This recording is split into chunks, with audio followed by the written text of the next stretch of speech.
The Squid Game suddenly appeared in real life. The entire subway system of the city turned into independent death game levels. In the first level, glowing green tiles suddenly appeared on the floor. Anyone not standing on a green tile was torn apart by monsters. All the passengers began killing each other to survive. But Jack predicted every rule in advance because everything happening now came from a novel, and Jack was the only reader. At first, Jack was complaining about the novel's terrible ending. Then the author sent Jack a private message. If you think it's a bad ending, why don't you write one yourself? While Jack was confused, a tiny elf suddenly jumped out inside the train car. Jack recognized him immediately, the level designer from the novel. But the passengers were all in a rush to get to work, and no one cared about the elf's explanation of the rules. To establish authority, the elf shot straight through a man's head. Everyone finally went quiet. The elf issued the beginner mission to everyone. Kill one living being within 10 minutes. Succeed and earn 300 coins. Fail and end up like this man on the floor. In an instant, the train car fell into chaos. Young people swung fists at the elderly just to stay alive. Jack also unexpectedly spotted the novel's main character in another train car. He realized he knew every upcoming plot point. For example, the very next second,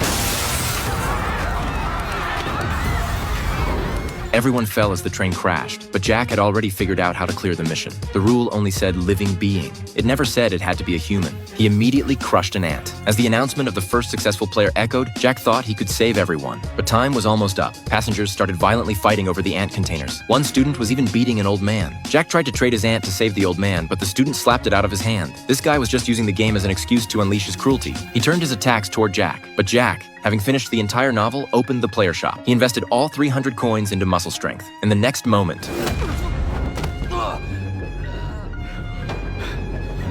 black smoke suddenly rose from the student's back. Only then did Jack realize the student was actually a villain from the novel. As a normal person, Jack had no chance of beating him.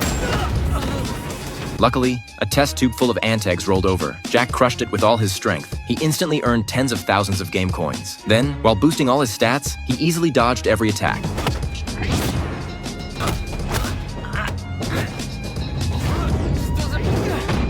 As time hit 0, the brains of the failed players slowly dissolved. But since this was only the beginning of the novel, the plot wouldn't be that simple. A 100-meter water serpent began sweeping the level clean. Jack immediately ordered the strongman character from the novel to open the train door. Then he led the main group to escape. Ahead of them was the final beginner mission. The water serpent had severed the bridge on the tracks, and the train behind blocked any retreat. The passengers who died on the train turned into zombies. Jack thought his upgraded stats were strong enough, but he didn't expect to lose even to these beginner monsters. The next second, the novel's protagonist entered the scene. With one strike, he wiped out all the zombies. Jack knew the protagonist's ability was save file resurrection, but every time he revived, the original world vanished. To avoid being erased, Jack tried to make a deal using the future plot he already knew. But after hundreds of loops, the protagonist had already noticed Jack was a special person. And to verify whether Jack really could save everything, he set a test for him.